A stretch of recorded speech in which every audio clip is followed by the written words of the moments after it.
여러분 반갑습니다. 자, 지금부터는 이제 행정 환류론을 시작해 보도록 그렇게 하겠습니다. 행정 환류론은 이제 크게 보면은 내용이 이제 두 가지입니다. 행정 환류론의 내용은 크게 두 가지인데, 일단은 하나가 이제 행정 통제 부분이고요. 그 다음에 이제 또 하나의 부분이 바로 이제 행정 개혁이에요.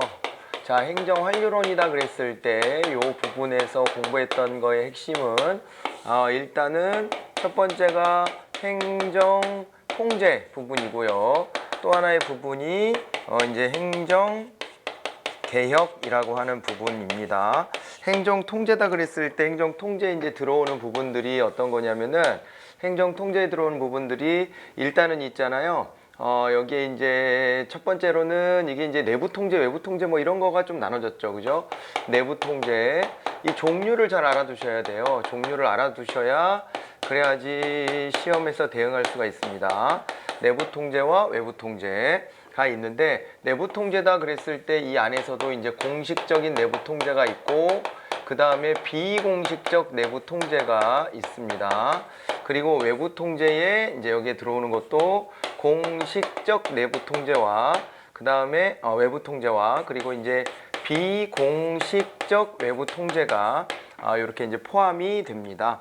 자, 그래서 행정 통제에 각각 이제 그 내용들, 구체적인 내용들이 나오면 그것이 과연 내부 통제인 건지 외부 통제인 건지를 우리가 구분을 잘 해줘야 되고, 행정 개혁이다 그랬을 때는 여기서는 이제 어떤 뭐 저항 같은 거 이런 거 나오면은 저항을 어떻게 극복해야 되느냐 뭐 이런 부분들이 이제 체크가 돼야 되는데, 저항 같은 게 왔을 때는 이제 구조적 접근도 있고요.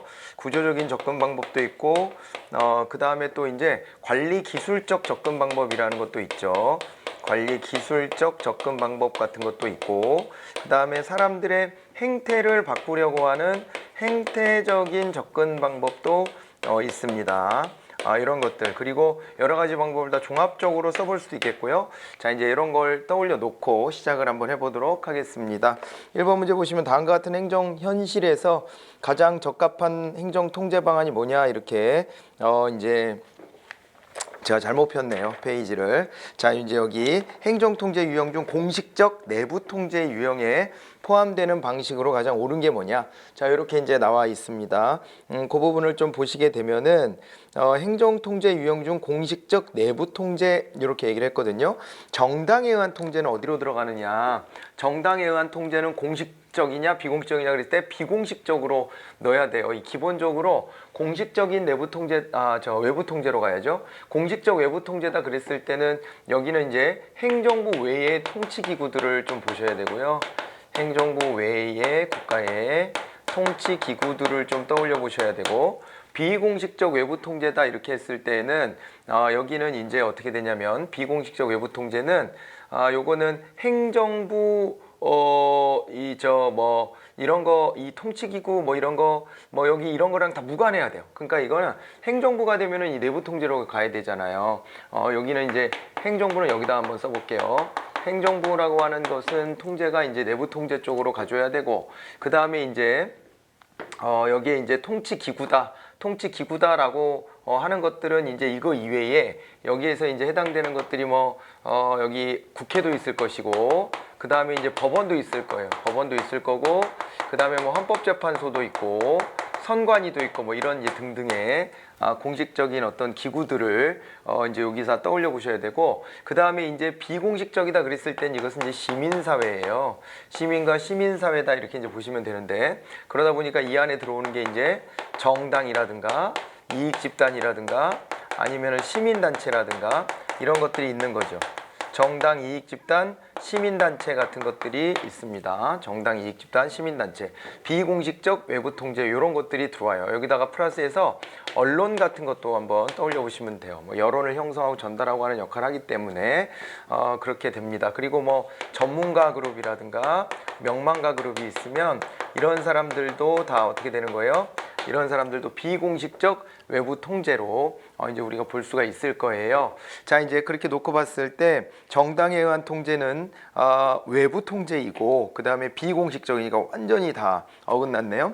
감사원에 의한 통제는 공식적 내부 통제가 맞겠네요. 그죠? 여기 이제 공식적 내부 통제 대표적인 것이 이게 이제 계층제적인 명령 체계가 있겠죠, 그죠? 계층제적인 통제가 가능합니다. 대통령실이나 총리실 같은 데 있잖아요. 그죠? 대통령실, 대통령 뭐 비서실 이런 데 있잖아요. 그리고 이제 총리실 같은데 이런 데에서 지휘 명령하는 거 이런 것들이 있을 거예요. 장관실 뭐 이렇게 이런 데에서 이제 지휘 명령하는 것들이 있을 것이고, 그리고 또 이제 어떤 게 있냐면은 감사원 같은 데가 이제 통제 수단으로서 가장 이제 도드라진다 이렇게 보실 수가 있겠습니다. 대통령 직속으로서 이제 공식적 내부 통제를 한다 이렇게 봐두시면 되겠고요. 그 다음에 이제 사법부에 의한 통제는 이쪽으로 들어가야 되겠죠. 법원이니까 공식적 외부 통제로 가야 되고, 동료 집단의 평판은 또 이쪽으로 와야 될 거예요. 동료 집단의 평판이다 그랬을 때는 자 비공식적 내부 통제다. 동료의 평판 이런 것들도 있을 것이고, 여기는 있잖아요. 우리가 공부했었던 대표관료제 같은 거 있죠. 대표관료제도 포함이 될 수 있고요. 그 다음에 여기 안에 비공식 집단 같은 거 있잖아요. 이런 거의 활동도 결국에는 비공식적 내부 통제에 들어오게 될 것이다 이렇게 보시면 되고, 공무원의 이제 어떤 소명의식 같은 거 있잖아요. 직업 윤리의식 이런 것들도 전부 다 이제 이 비공식적 내부 통제에 해당이 된다라고 봐야 될 겁니다. 그래서 뭐 쉽게 답을 2번으로 찾으실 수 있을 거고요. 우리가 이제 요 타이밍에서 감사원에 대한 얘기는 좀 한번 복습을 해보고 갈 필요가 있을 것 같아요. 그죠? 감사원에 대해서 한번 떠올려 보면, 자 이제 대통령 직속이라는 게 시험에서 많이 다뤄지고 있어요. 대통령 직속입니다. 그러다 보니까 여기는 이제 독립기구는 아닙니다. 독립기관은 아닌데 직무상의 독립성을 보장받는다 이렇게 보시면 돼요. 직무상의 독립성이 이제 인정된다 이렇게 봐두셔야 되겠고요. 그 다음에 이제 구성을 보시게 되면은, 구성은 이제 이렇게 되죠. 구성은 위원회처럼 이렇게 구성이 되어 있어요. 그래서 저 감사원에는 원장이라 그러죠. 원장하고 그 다음에 감사위원들로 구성이 됩니다. 그래서 여기는 이제 모두 포함해서 5에서 11인으로 구성을 하고, 현재는 7인으로 구성이 되도록 감사원법에 정하고 있습니다. 자, 그리고 임기는 4년이고요. 한 차례 중임이 허용됩니다. 한 차례 중임이 허용된다 이렇게 이제 보시면 되겠습니다. 그러면서 원장 같은 경우에는 이제 어떻게 임명이 되냐면은, 원장은 이제 대통령이 임명을 해요. 국회 동의를 받아서 임명을 합니다. 대통령이 국회 동의를 받아서 임명한다 이렇게 봐두시면 되고, 그 다음에 또 위원이다 그랬을 때는 대통령이 임명을 하는데요. 대통령이 원장의 제청을 받아서 임명한다 이렇게 봐두시면 됩니다. 대통령이 원장 제청하에 이제 임명한다. 자, 이제 이렇게 해서 감사 원장과 위원에 대해서 살펴봤고, 여기다가 플러스해서요. 이제 감사원에 사무총장이 있어요. 사무총장이 있는데 사무총장도 정무직이에요. 전부 다 여기는 이제 정무직으로 이렇게 보호합니다. 사실상 살림을 싹 다 끌어가는 것은 감사원 사무총장이 되겠죠. 그리고 이제 원장과 위원은 어떤 중대한 사안들에 대한 결정을 내린다, 그런 역할을 한다라고 봐두시면 됩니다. 그래서 감사원이 하는 역할은 여기서 이제 회계검사 같은 것들을 하고요. 그 다음에 또 결산검사를 하죠. 결산검사도 하고, 그리고 또 이제 행정부에 대한 뭘 하죠? 행정부에 대한 직무감찰도 하죠. 직무감찰 기능까지 이렇게 해서 힘이 막강합니다. 이런 데가 이제 감사원이다 라고 봐두셔야 되겠습니다. 자, 저런 걸 정리해 보시고요. 자, 그럼 2번으로 이제 넘어가 봅니다. 행정통제임 중 외부 통제가 아니고, 감사원의 직무감찰은 내부 통제겠죠.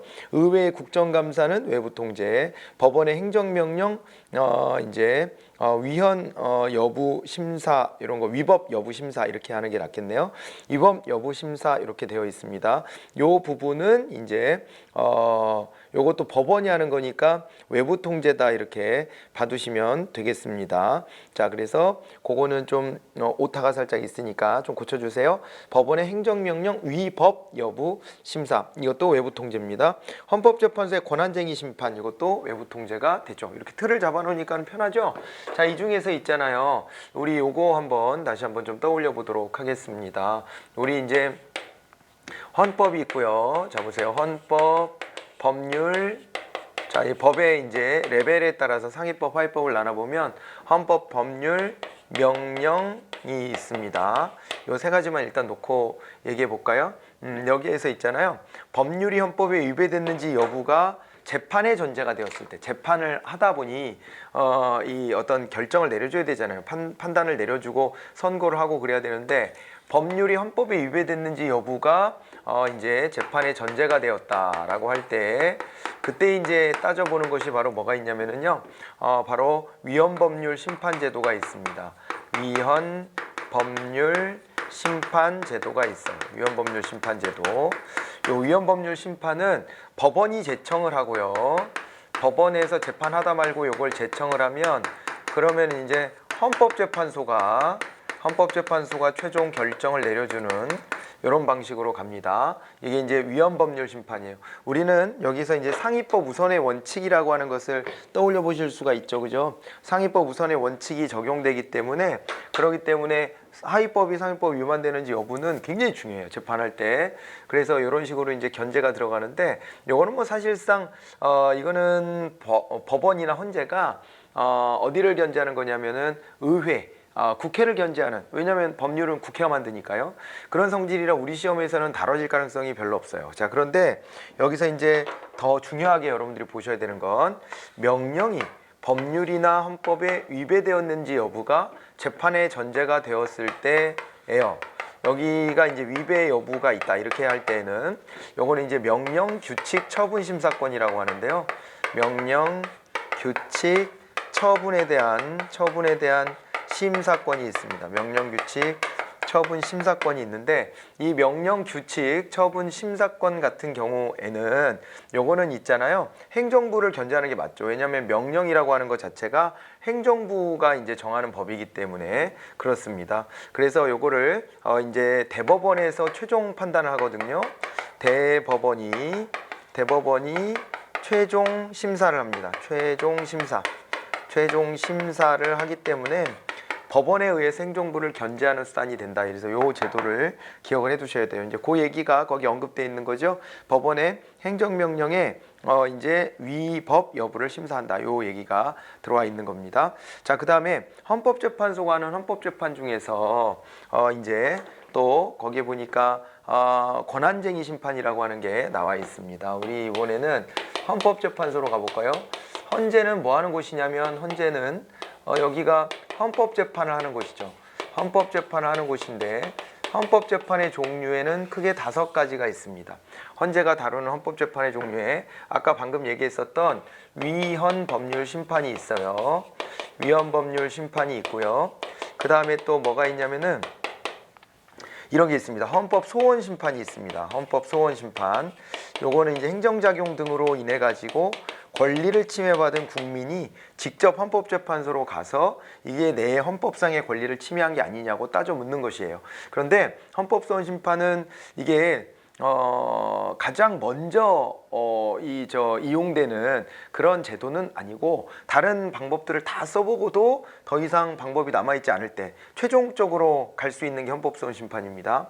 그런 제도가 있다는 것이고요. 그 다음에 여러분들이 알고 있는 탄핵심판 제도가 있죠. 요거는 이제 국회가 탄핵 소추를, 고위공직자가 헌법이나 법률이 위배됐다 이렇게 돼가지고 그것에 대해서 이제 탄핵 소추를 하면 이에 따라 탄핵 심판권을 행사한다 이렇게 이제 봐두시면 됩니다. 그리고 또 뭐가 있냐면은요, 위헌정당 해산 심판이라는 것도 있어요. 이것도 근데 이거는 우리 시험에서 나올 가능성은 거의 없겠죠. 위헌정당 해산 심판이라는 걸 하고요. 그러니까 정당의 활동이 위헌적이다라고 할 때 이것을 헌법재판소가 최종적으로 판단을 내려주는 것이다 이렇게 봐두시면 되고요. 그러니까 이거는 오히려 행정부가 제청을 해요. 제청을 하는 성질이니까 행정부를 견제한다 이렇게 볼 수는 없겠죠. 자, 그리고 이제 또 하나가 바로 뭐냐면 권한쟁의 심판입니다. 권한쟁의 심판은 중앙행정기관이나 그 다음에 있잖아요. 또 지방자치단체도 포함을 해요. 그래갖고 상호간에 이게 이제 이 권한이 네 거냐 내 거냐를 다툴 때 권한쟁의 심판을 헌법재판소로 들고 가서 이렇게 해볼 수가 있어요. 5개의 헌법재판의 종류가 있습니다. 이 중에서도 특히 이제 우리가 주목해봐야 되는 것은 이제 권한쟁의 심판이나 탄핵 심판이나 뭐 더 확장하면은 국민들이 이제 행정부의 작용에 대해서 부작위에 대해서 헌법 소원 심판을 걸 수가 있으니까 그런 정도를 우리가 좀 떠올려 보실 수는 있을 것 같아요.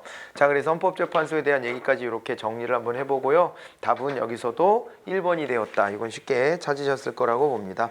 자, 그 다음에 3번으로 가볼까요? 정부 통제를 내부 통제와 외부 통제로 구분할 때 내부 통제가 아닌 게 뭐냐, 또 이렇게 나왔죠. 항상 이게 요 틀에서 구분하는 게 가장 중요합니다. 감찰에 의한 통제다 그랬을 때는 공식적 내부 통제.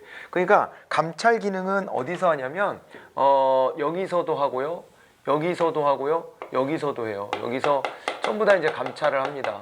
감찰 기능은 이런 데들이 다 같이 감찰 기능을 가지고 있기 때문에 이건 이제 공식적인 내부 통제의 수단이라고 볼 수가 있고요. 예산 통제, 이것도 가능하죠. 이제 기재부가 예산 통제하는 거. 자, 이런 이제 감찰 기능도 있고, 그 다음에 이제 플러스 기재부 등이 이제 예산을 가지고 통제를 하겠죠. 하는 일들이 여기서 커트가 많이 됩니다. 그쵸? 불필요한 일이다. 그건 하지 마라. 예산 못 주겠다. 이렇게 하면은 돈이 없으면 뭐 이제 총만 있으면 뭐예요? 실탄이 없으면 쏠 수가 없잖아요. 그래서 이제 예산을 가지고 통제하는 것도 가능하다. 이렇게 봐두시고요. 인력의 정원 통제도 가능합니다. 인력의 정원 통제가 가능하다. 이렇게 봐두시면 되겠고요. 정원 통제다 그랬는데 요거는 어디서 하는 거예요? 정원 통제는 이제 저거 보세요. 행안부죠. 이건 행안부가 이제 조직과 정원에 대해서 통제를 합니다. 물론 요즘에는 여기에도 신축성을 주기 위한 노력을 해요. 그러니까 뭐 예산 통제에서도 신축성을 주기 위해서 이제 자율 편성은 할 수 있게끔 해주잖아요. 총액은 배분해 주지만 행안부에서도 예전에는 뭐 조직을 바꾸거나 정원을 막 변경하거나 하는 것을 일절 못 하겠습니다. 그래서 한 자리 바꾸는 거조차도 있잖아요. 한 자리 늘리고 이러는 거조차도 행안부의 허가를 다 받아야 되고 이래서 굉장히 까다로운 부분이었는데, 지금은 이제 과 단위 정도의 숫자 같은 거, 과 단위 신설 같은 것들은 자유를 좀 줬고, 그 다음에 또 이제 정원도 이제 총액 인건비제를 하잖아요. 그 인건비 총액 범위 내에서 정원을 탄력적으로 운영하는 것을 어느 만큼은 허용해줬다, 이런 정도는 좀 기억해 놓으셨으면 좋겠어요. 그렇긴 한데 그래도 근본적으로는 행안부가 조직이나 정원에 대한 통제력을 행사하고 있다, 이렇게 보시면 되니까 이것도 이제 내부 통제에 해당된다, 이렇게 보시면 되겠고요. 정당에 의한 통제가 또 나왔잖아요. 예, 정당은 바로 이제 여기 외부 통제고 비공식적 통제다. 정당이라고 하는 것을 자꾸 의회랑 헷갈려 하시는 분들이 있어요. 구분을 좀 하셔야 됩니다. 정당이다 그랬을 때는 정당은 정치적 견해의 동질성을 가지고 자기들끼리 결사하는 거예요. 정치적 견해의 동질성이 있으면 됩니다. 정치적 견해의 동질성을 바탕으로 해가지고 여기서 이제 자유롭게 결사하는 겁니다. 결사. 정치적 견해 동질성으로 결사해서 자기네들이 조직화를 할 수 있고요. 정당 활동의 자유가 헌법상 보장이 되어 있습니다. 정당 활동상의 자유가 보장이 되어 있다, 이렇게 봐두시면 돼요.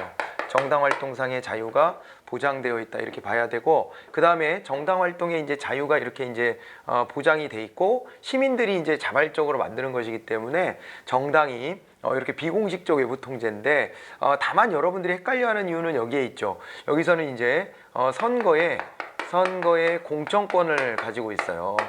선거의 공천권을 행사한다, 이렇게 볼 수가 있고요. 이 공천권을 행사하고 요걸 통해서 대표를 배출하는 거죠. 그 배출된 대표는 이제 공식적인 통제로 가는 겁니다. 여기서 대표 배출이 됐잖아요. 이 대표는 여기로 가는 거예요. 대표만 가는 겁니다. 그건 정당 자체는 요 베이스에 남아 있는 거예요. 그러니까 비공식적 외부 통제로 남아 있는 겁니다. 이렇게 좀 구분을 해 두셔야 돼요. 자, 그래서 이거 답이 4번이었다, 이렇게 봐두시면 됩니다. 행정통제에 대한 설명 옳지 않은 것 그랬는데, 국무총리 소속의 국민권익위원회는 옴부즈만적 성격을 가지며 국민권익위원회 위원장과 부위원장은 국무총리의 제청으로 대통령이 임명하도록 되어 있습니다. 1번은 맞는 얘기인데 이건 어디로 또 들어가야 돼요? 여기로 들어가야죠. 감사원하고 같은 결로 요거는 이제 살짝 좀 정부 조직에 끼어서 그러면서 살짝 비껴나 있으면서 이 견제의 역할을 한다, 이렇게 봐두시면 됩니다.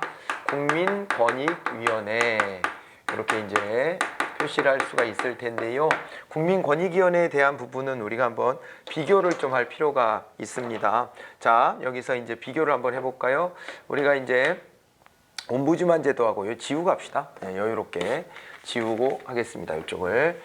자, 이제 다 보셨죠? 지우고 이번에는 국민권익위원회에 대한 설명을 해보도록 하죠.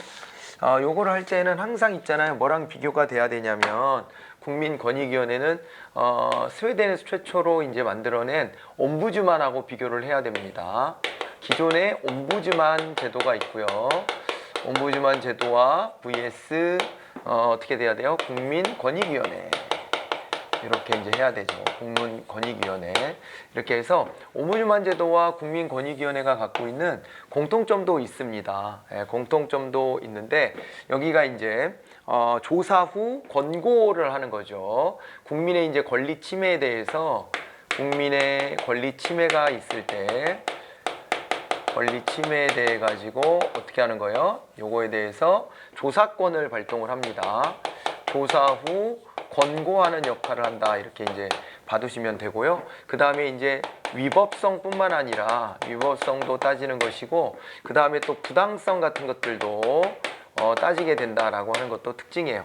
법원으로 이게 넘어가잖아요. 아예 법원으로 가면 부당성은 못 따져요. 왜냐하면 법원은 별도의 국가기관이잖아요. 그래서 행정부를 이렇게 있잖아요. 행정부를 견제하는 역할, 행정부를 견제하는 역할을 이제 하긴 하는데 별도 기관이기 때문에 또 우리가 권력분립의 원리라는 것도 존중이 돼야 되잖아요. 그렇기 때문에 부당성, 내부에서 일을 왜 그렇게 했니? 다르게 좀 하지. 이런 거는 못 따져요. 그런 거 못 따지고 법을 위반했냐 안 했냐 요거 여부만 따지게 되어 있습니다. 그래서 위법성만 따지는 것이고, 옴부즈만이나 국민권익위원회는 그런데 위법성뿐만 아니라 부당성도 들여다볼 수 있게 되어 있습니다. 자, 그래서 그 부분, 요 부당성이 들어간다는 것도 한번 공통점으로 잘 정리를 해 두시면 되겠습니다. 그래서 위법성을 따진다 그랬으니까 합법성 여부도 이제 보는 거잖아요. 그런데 거기다가 이제 부당하다 여부도 따진다는 것은 이게 이제 한 목적성도 본다는 거죠. 물론 법으로도 한 목적성을 따질 수는 있어요. 법만으로도. 그런데 아무튼 여기는 조금 더 진하게 한 목적성, 이것이 우리 국가가 추구하고 있는, 우리 사회가 나아가야 될 방향에 부합하느냐 부합하지 못하냐 이런 것들을 따져볼 수가 있는 거죠. 그래서 한 목적성까지 같이 포함해서 보시면 되겠습니다. 이렇게 해가지고 이게 이제 공통점이라고 한다면은 옴부즈만만 갖고 있는 특성과 그 다음에 국민권익위만 갖고 있는 특성을 이제 상호 비교해 봐야 되겠어요. 자, 이제 그걸 비교해 보신다면 요거는 이제 공통점이었고, 그 다음에 이제 차이점을 보면 이 스웨덴에서 이제 최초로 도입됐던 게 옴부즈만 제도고, 국민권익위원회는 우리나라가 지금 채택하고 있는 제도예요. 소속이 다르죠? 이제 옴부즈만은 입법부 소속으로 되어 있습니다. 입법부 소속으로 되어 있고, 그 다음에 국민권익이다 그랬을 때는 행정부 자체 소속이죠. 행정부 소속으로 되어 있다. 이것을 봐두셔야 되겠고, 그 다음에 이제 옴부즈만 제도 같은 경우에는 헌법기관이에요. 헌법에 설치하도록 명시가 되어 있고요. 그 다음에 국민권익위는 법률기관입니다. 부패방지 및 국민권익위원회 설치 운영에 관한 법률이 있죠. 그래서 요거는 이제 법률기관으로 보셔야 되고요. 그 다음에 이제 옴부즈만 제도가 또 어떤 성격을 갖냐면은 요거는 이제 조사를 할 때에도 요게 신청조사도 물론 가능하지만 직권조사도 가능합니다. 여기는 보세요. 조사권을 행사할 때 신청조사뿐만 아니라 이거를 직권에 의한 조사도 한다. 이렇게 이제 봐두셔야 돼요. 이렇게 되는데 국민권익위원회는 오로지 신청조사만 가능하다. 이게 이제 특징이 됩니다. 직권조사는 이제 불가하다. 이렇게 이제 보셔야 된다는 것이죠. 직권조사가 안 된다라고 하는 거, 그걸 하나 알아두시기 바랍니다. 국민권익위원회는 옴부즈만하고 이런 이제 차이점들을 가지고 있어요. 꼭 좀 기억해야 될 핵심적인 내용들이고요. 그 다음에 우리나라의 이제 국민권익위에 대해서 조금 더 보면, 국민권익위는 어디 소속이에요? 국무총리 소속입니다.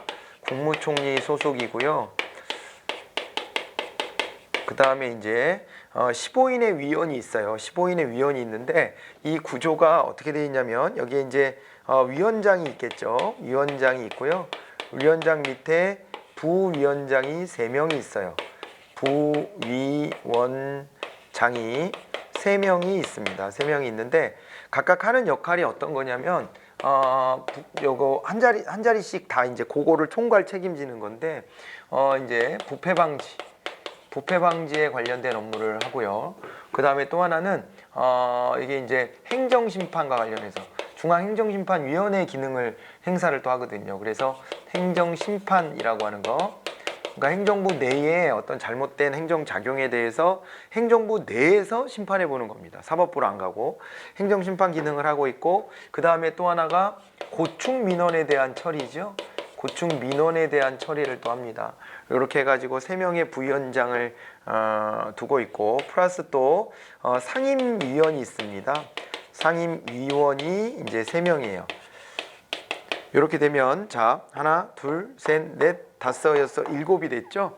일곱이 되는데 총 여기 15인으로 구성하거든요. 그래서 여기에 이제 비상임위원이 8명이에요. 비상임위원이 이제 몇 명이다? 8명이다. 근데 8명 중에 3명은 국회에서 이제 추천을 받아서 하고요. 그 다음에 또 3명은 대법원장이 이제 지명해가지고 3명이 와요. 그래서 대통령이 이걸 다 임명하는데 대통령이 이제 나머지 2명을 임명하는 형태로, 그러니까 다 두 명을 자기 의중대로 임명하는 형태로 이렇게 해가지고 이제 구성이 된다라고 봐두시면 됩니다. 이게 이렇게 해서 15인 구조로 해가지고 만들어져 있어요. 자, 이게 이제 국민권익위원회였고요. 자, 이제 그랬을 적에 국무총리 소속 국민권익위원회는 옴부즈만적 성격을 가지고 있고, 국민권익위 위원장과 부위원장을 모두 국무총리 제청을 받아 대통령이 임명을 합니다. 교차 기능 조직이라고 하는 게 있는데 이런 게 교차 기능 조직이에요. 여러분 여기 보시면은 여기 있잖아요. 여기 기재부나 여기 봐보세요. 기재부나 행안부 같은 데 있잖아요. 이런 데가 교차 기능 조직입니다. 우리 사실은 인사관리 같은 것도 하나 포함을 할 수가 있어요. 여기다 쓴 거에서 이제 인사혁신처가 이제 인사 관리를 하지 않습니까? 이런 것들도 일종의 통제의 범주에 집어넣을 수 있을 텐데, 인사혁신처 같은 데 있잖아요. 이렇게 기재부나 행안부나 인사혁신처 같은 데를 교차 기능 조직이라고 하죠. 교차 기능 조직. 왜 그러냐면은 여기의 기능은 일단은 어디로 뻗쳐져 있냐면 여기들이 전부 다 이제 다른 그 부처청 이런 데들을 이제 관장을 한단 말이에요. 자, 그래가지고 교차 기능 조직으로서 이제 역할을 한다 이렇게 봐두시면 됩니다. 그래서 행정체제 전반에 걸쳐 관리 작용을 분담하여 수행하는 참모적 조직 단위들이고요. 물론 개선의 틀을 가지고 있어도 하는 역할이 참모적 성격이 있다. 교차 기능 조직은 다른 이제 부처청에 대해서 관여를 하기 때문에 참모적 성격이 있다라는 표현도 성립할 수 있거든요. 자, 그래서 참모적 조직 단위들이고 내부적 통제 체제로부터 완전히 독립되어 있다 이렇게 되어 있는데, 여기는 있잖아요.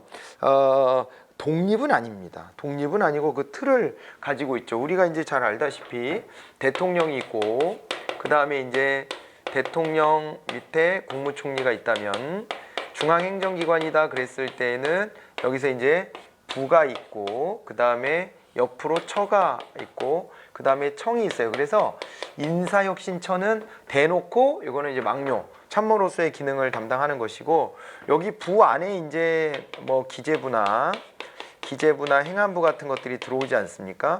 그래서 기재부나 행안부는 사실은 이제 개선의 틀을 가지고 있죠. 그렇지만은 교차 기능 조직으로서의 참모적 기능도 함께 수행한다는 점, 이런 것들을 한번 봐보자 이렇게 이제 말씀을 드렸던 거예요. 그래서 교차 기능 조직이라고 했을 때는 요거는 독립은 아니고요. 다 여기에 이제 저 국가의 정부 구조 안에 녹아 들어와 있습니다. 그래서 여기 이제 2번이 이제 옳지 않은 것으로서 답이 되었습니다. 자, 독립이 아니기 때문에 그 부분이 틀렸다. 3번 헌법재판 제도는 헌법을 소화하고 부당한 국가 권력으로부터 국민의 권리와 자유를 보호하는 과정에서 행정에 대한 통제 기능을 수행한다 이렇게 되어 있는데 요거는 이제 맞는 얘기였죠. 아까 그래서 헌법재판의 종류들을 봤고 그중에서 특히 한 3가지 정도는 행정부를 견제하는 성격을 충분히 가지고 있다 이렇게 말씀을 드렸었어요. 독립통제기관은 일반 행정기관과 대통령 그리고 외부적 통제 중추들의 중간 정도에 위치하며 상당한 수준의 독자성과 자율성을 누린다 이렇게 되어 있습니다. 자, 그래서 독립통제기관이다 그랬을 때는 여기는 이제 이런 걸 한번 떠올려 보세요. 우리나라 정부 조직도에서 보면 여기 이제 국가인권위원회가 있잖아요.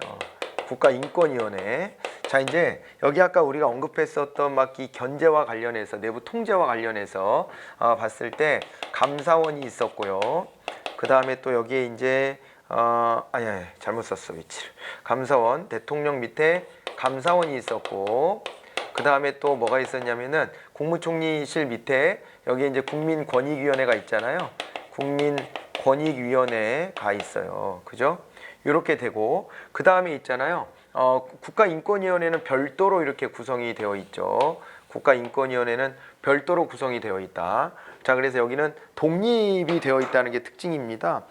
행정 조직에 들어오긴 하지만 독립적 통제기관으로서의 지위를 가지고 있죠. 그래서 일반 행정기관과 대통령 그리고 외부적 통제 중추들, 여기서 이제 또 외부적 통제 중추다 그랬을 때는 아까 봤었던 국회나 법원 같은 데를 떠올려 보면 되는데, 그런 데들처럼까지 멀리 나가 있지는 않은데 행정 조직 바운다리에는 있는데, 그런데 어떻다는 거예요? 독립성을 갖추고 있어요. 그래서 내부 조직은 아닌 것이, 그렇다고 뭐 국회처럼 바깥으로 완전 떨어져 나가고 이런 것도 아닌 것이, 이런 성격을 갖죠. 그래서 독립통제기관은 일반 행정기관과 대통령 그리고 외부적 통제 중추들의 중간 정도에 위치한다, 이런 이제 설명을 할 수가 있는 거예요. 그리고 상당한 수준의 독자성과 자율성을 누리게 된다라고 봐두시면 되겠습니다. 최근에도 국가인권위원회가 한번 이제 언론에 크게 보도가 또 됐는데, 보도의 주체가 됐는데, 요게 이제 보도에 뭐라 그래야 돼? 대상이 됐다 그럽시다. 보도의 대상이 됐는데, 보도의 대상이 된 이유가 가만 보니까는 이게 저거였죠. 그 육군의 그 부사관 중에 한 분이 성전환 수술을 해가지고 휴가를 받아가지고 저기 뭐 태국인가 어디 가가지고 성전환 수술을 받고 왔어요. 그래갖고 그러면서 자기 직업을 유지하게 해달라고 요구를 했는데 이제 군에서 이제 징계를 해가지고 내보내버렸죠. 그렇게 되는 바람에 이걸 국가인권위원회에 진정을 했고, 국가인권위원회에서는 어차피 뭐 남자 군인만 있는 게 아니라 여자 군인도 있는데 이게 성이 남자에서 여자로 바뀌었다고 해가지고 그래가지고서 이것을 이제 이걸 내보내야 되는, 징계를 해야 되는 사유는 아니지 않느냐. 뭐 그래가지고 이제 진정을 좀 받아들여준 이런 케이스가 있어요. 근데 국가인권위원회도 권고적 성격을 갖기 때문에요. 뭐 이래라 저래라 완전 강제는 못하고 권고만 해둔 상태입니다. 군에서는 이게 이제 좀 뭐 이게 흔치 않은 사례가 터져가지고 그래가지고 좀 이제 고심을 할 수밖에 없는 이 처지에 이제 놓이게 된 것인데, 군에서도 성별을 바꿨기 때문에 징계 사유이 충족됐다 이렇게는 그 근거가 없잖아요. 그러니까는 군의 허락을 받지 않고 자기 몸을 손댄 거 아니겠습니까? 군인은 어떻게 보면은 그 몸 자체가 이것이 이제 국가의 재산처럼 취급이 되는데, 이것을 함부로 했다 이런 것들은 뭐 징계 사유 삼았던 것 같아요. 그랬는데 아무튼 국가인권위원회는 그게 본질은 성전환을 해가지고 지금 못 받아들이겠다는 거 아니냐, 징계 수위가 너무 높은 거 아니냐, 만약에 보고 안 하고 그런 수술을 받았다고 해가지고 문제가 된다면, 수술을 받은 것 자체가 문제라면은 그러면 그것은 이제 그거는 징계 수위가 좀 낮아져야 될 것이고, 아무튼 그래서 요거를 바로 잡아줘라 이렇게 했는데 아무튼 이제 고심이에요.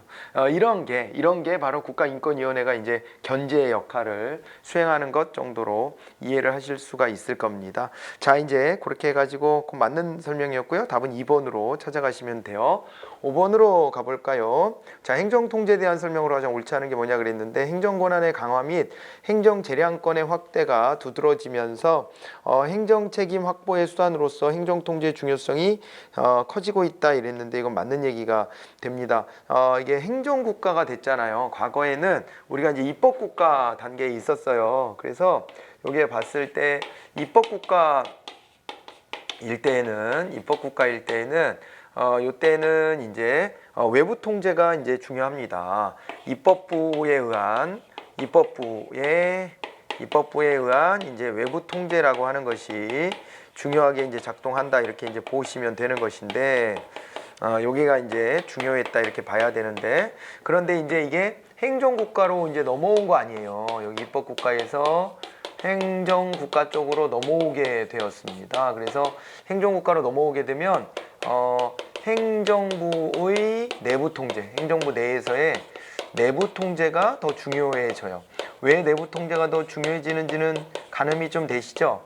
그러니까 입법국가 때는 무조건 행정부는 입법부에 의해서 통제받는 대상이었었거든요. 그런데 이제 지금 행정국가가 돼버리면 이 행정부가 하는 일들에 대해 가지고 바깥에서는 완벽하게 이거를 파악하고 대응하기가 어려워져 버려요.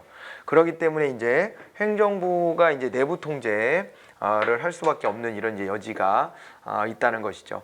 자, 이제 그렇게 해가지고 행정부의 내부 통제, 요게 이제 중요할 수밖에 없는 것은 행정부가 내막을 잘하니까. 입법부는 내막을 잘 몰라서. 왜냐하면 여기 행정국가로 오면 행정부의 역할이 비대해졌으니까. 이렇게 정리를 하자고요. 자, 그래갖고 요 설명은 맞는 얘기가 됐고요. 의회는 국가 예산을 심의하고 승인하거나 혹은 지출을 금지하거나 제한하는 등의 조치를 통해서 행정부를 또 통제를 합니다. 그래서 이것도 맞는 얘기가 되고요.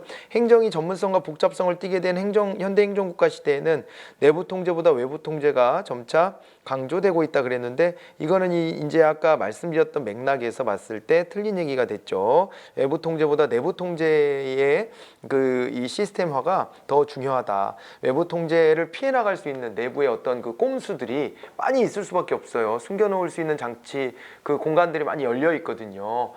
왜냐하면 행정부의 재량이나 역할이 매우 커져 있기 때문에 그래요. 자, 그렇기 때문에 지금은 이제 외부 통제를 아무리 잘하려고 해도 빈틈은 생길 수밖에 없고 그렇다면 내부 통제가 보다 더 확실하게 이루어지는 것이 필요하지 않겠냐 이렇게 보는 거고요. 일반 국민은 선거권이나 국민투표권의 행사를 통해서 행정을 간접적으로 통제하는 것이 가능합니다. 그래서 이거는 일반 국민 같은 경우에는 아까 제가 시민이라고 표현해 드렸는데 비공식적 외부 통제의 주체가 될 수 있겠죠. 자, 이제 3번이 답이었고 6번으로 갑니다. 옴부즈만 다 설명했습니다. 우리나라의 국민권익위원회는 헌법상 독립성을 보장하기 위해서 대통령 소속으로 설치됐다. 이 국무총리 소속이기 때문에 답은 바로 1번이 됐고요. 옴부즈만을 임명하는 주체가 입법기관, 행정수반 등 국가별로 상이하다. 우리나라는 행정수반, 스웨덴 같은 경우에는 입법기관 이렇게 되는 거죠. 스웨덴에서 19세기에 채택됐다 그랬는데요. 1809년이잖아요. 1809년이라 이게 이제 19세기가 맞습니다. 19세기 초예요. 그것도 아주 초입니다. 행정에 대한 통제 기능을 수행하는 것이죠. 자, 그리고 이제 7번으로 갑니다. 민원행정의 성격 그랬습니다. 우리가 이제 민원행정이다라는 말이 나왔는데 자, 이걸 한번 또 정리를 한번 해드려 볼게요. 이쪽을 또 지우고 자, 정리를 한번 또 해드려 보도록 하겠습니다. 우리가요 민원이다라고 하는 것을 틀을 어떻게 잡아내셔야 되냐면 국민들이 권리 침해, 본인에 대한 권리 침해가 있을 때 이것을 구제받을 수 있는 행정부에 의해서 특히 권리 침해가 있었을 때 구제받을 수 있는 장치를 우리가 행정구제제도라고 합니다.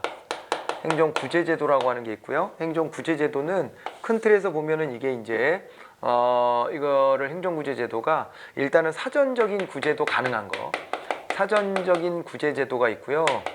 구제제도가 있고 그리고 이제 사후적으로만 구제가 가능한 제도가 있습니다. 사후적 구제제도 이렇게 이제 나뉘어집니다. 자, 그랬을 때 사전적 구제제도다라고 하면 사전적 구제제도로도 활용 가능한 게 이렇게 이제 민원이나 진정이나 아니면은 또 이제 민원 진정 그리고 또 뭐가 있냐면은요 이런 게 있죠. 민원 진정 저기가 있어요. 그 청원 청원 아이씨 참나 청원 이거는 헌법으로까지 보장이 되어 있어요. 문서로서 청원할 수 있다. 청원권이라는 게 보장되어 있거든요. 그래서 민원, 진정, 청원 같은 것들이 있고요. 그 다음에 또 이제 공청회 같은 데 가서 막 의견을 얘기할 수도 있고요. 청문회 같은 데 가서 정부나 이런 데 입장을 또 들어볼 수도 있어요. 이런 데 이제 참여하는 것도 사전적 구제의 장치가 됩니다. 그리고 옴부즈만이 대표적으로 있잖아요. 이게 사전적인 구제 제도가 될 수 있어요. 그러니까 권리 침해가 있기 전에 능동적으로 나서 가지고 이 문제 제기를 행하는 것이죠. 이런 게 이제 가능합니다. 이제 사전적 구제 제도가 이런 거 등등이 있고, 그 다음에 이제 얘는 사전이지만은 사실은 사전 플러스 경우에 따라서는 사후도 가능한 거예요. 사후가 꼭 안 된다는 얘기는 아닙니다. 그런데 이건 사후에만 되는 제도들이 있어요. 여기에 이제 뭐가 있냐면, 자, 이게 권리 침해가 맞는지 아닌지를 다퉈보는 거예요. 이거를 행정쟁송제도라고 합니다. 행정쟁송제도 안에는 뭐가 있냐면요, 요 행정쟁송제도 안에는 자, 이런 제도들이 있죠. 여기에는 행정부 내에서 따져보는 게 행정심판이 있죠. 아까 행정심판과 관련해서 중앙행정심판위원회의 기능을 담당하는 게 국민권익위원회다, 그런 말씀 드렸었어요. 행정심판이 하나가 있고, 그 다음에 또 하나가 행정소송이 있습니다. 행정소송.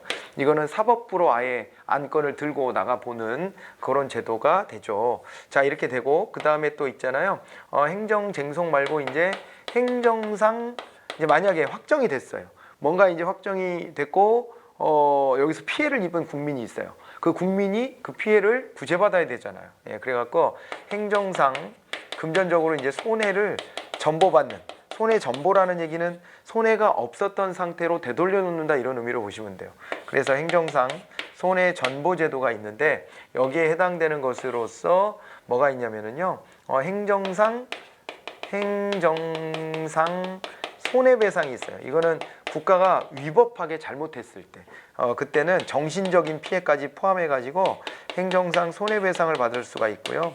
그 다음에 또 이제 행정상 손실보상이 있어요. 이거는 뭐 토지 수용처럼 어디 개발을 해야 되거나 이럴 때 토지 수용처럼요, 손실이 발생했을 때 손실을 보상받도록 하는 제도입니다. 그래서 여기선 정신적 손해 이런 거는 포함이 안 되고, 이건 정부의 적법한 행위였지만 개인의 특별한 희생이 있을 때 사회가 나서서 그 특별한 손해를 세금을 통해 가지고 이제 보상해 주도록 하는 제도예요. 요거는 뭐 이런 제도들이 있다는 건 참고만 하시고, 이 중에서 이제 민원에 대한 얘기를 한 거잖아요. 민원에 대한 얘기를 했는데, 민원에는 이제 일반 민원 같은 것도 있겠지만은 여기에 이제 고충 민원 같은 거, 이런 것들이 있다는 거, 이런 것들을 봐두시고요. 그 다음에 다수인 관련 민원이 있습니다.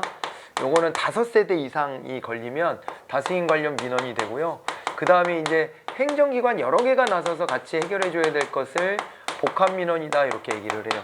이런 종류들이 있다는 것을 확인해 두시면 좋겠습니다. 자, 그래가지고 이제 여기에 규정에 따라서 서비스를 제공하는 전달적 행정이 맞고요. 그 다음에 행정기관도 민원을 제기하는 주체가 될 수 있어요. 요게 좀 헷갈리는 부분인데 하나 알아두자고요. 그러니까 국민만 민원을 제기하는 게 아니라 행정기관도 필요하면 민원을 제기할 수 있다. 왜냐면 행정기관도 위아래가 있잖아요. 위아래가 있으니까 어떤 처분을 받았을 때 이거 잘못된 거 아니냐, 이렇게 민원 제기하는 주체로 우리가 인정을 해주고 있어요. 행정 구제 수단의 한 가지로 볼 수 있기 때문에요. 답은 3번으로 이렇게 봐두시면 좋겠습니다. 자, 여기까지 해서 행정 환류론에 대한 기출 문제는 몇 개 없죠. 안 나올 때도 많고 그래요. 자, 그래서 여기까지 정리하시고, 그리고 이제 지방행정론 다음 시간에 들어가 보도록 하겠습니다. 수고 많으셨습니다.